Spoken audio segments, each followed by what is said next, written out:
देखते हैं, ठीक है, related to writing an email. First tip है कि to write an email, while writing an email, in the first column representing to, जो पहला है ना टू, उसमें में जिसको भेजना है वो आता है। टू के आगे लिखा होता है ना कि टू भेजना किसको है, तो उसमें सेंडर्स एड्रेस डालेंगे, sorry receiver's address, not sender's address.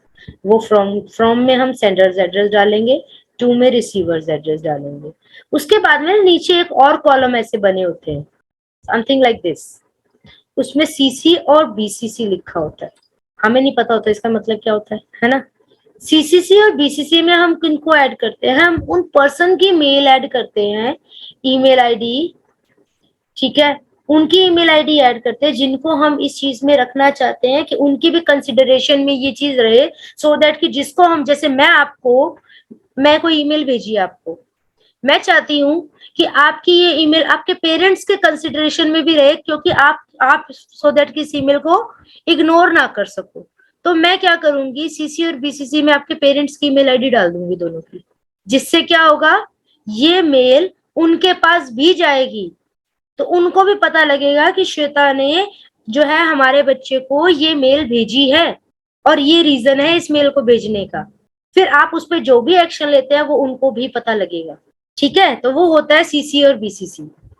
तो in CC and BCC we have to mention the email address of those whom we want to send the copy of it। उनके पास ये copy चली जाएगी।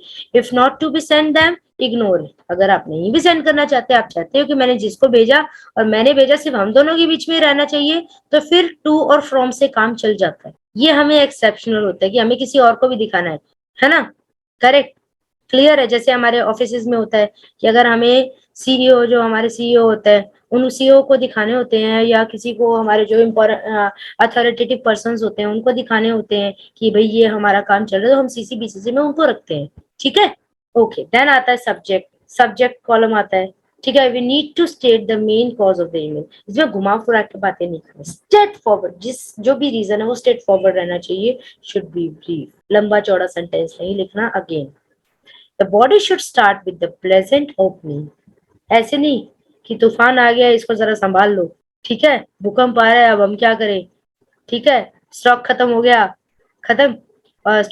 हमारी company बंद होने वाली है, जल्दी जल्दी कुछ कर लो, ऐसा नहीं। Starting should be pleasant, okay, pleasant statement के साथ होना चाहिए, ग्रीटिंग के साथ होना चाहिए, ठीक है। Message should be clear and polite. जो भी आप मैसेज लिख रहे हो, जो भी आप कन्वे करना चाह रहे हो, that should be in a polite manner. Order manner में बिल्कुल नहीं होना चाहिए, यानी कि आपकी जो लैंग्वेज है वो बिल्कुल पोलाइट रहनी चाहिए। उसमें थैंक्स प्लीज का आप बहुत यूज कर सकते हो, पर ये भी नहीं कि हर बात पे थैंक्स प्लीज करना है, एक अप्रोप्रिएट मैनर में करना है, ठीक है। Each main idea should be separate paragraph. हर एक आइडिया को सेपरेट पैराग्राफ में प्रेजेंट करना है, ठीक है। यहाँ पे बहुत क्लियरली लिखा है मैंने, इसीलिए कि SMS language should be avoided. गलती से भी यूज नहीं करनी इस लैंग्वेज को, कि हेलो लिखना है तो हेलो होना चाहिए, हाई नहीं चलना चाहिए, है ना।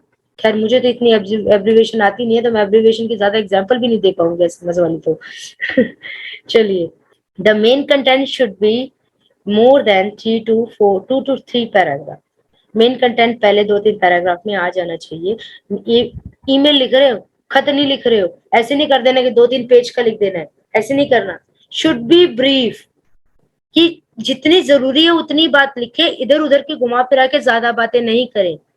If content is too large, आपको लग रहा है कि आपने जो डिटेल देनी है या कुछ टेबल शेयर करने हैं या कुछ ग्राफ शेयर करने हैं वो बहुत बड़े हैं, तो ओके, अटैचमेंट फोल्डर होता है उसमें, समथिंग लाइक दिस, कुछ ऐसे करके बना होता है अटैचमेंट फोल्डर, तो उसमें जाओ, वहां पे फाइल अटैच कर सकते हो, ठीक है।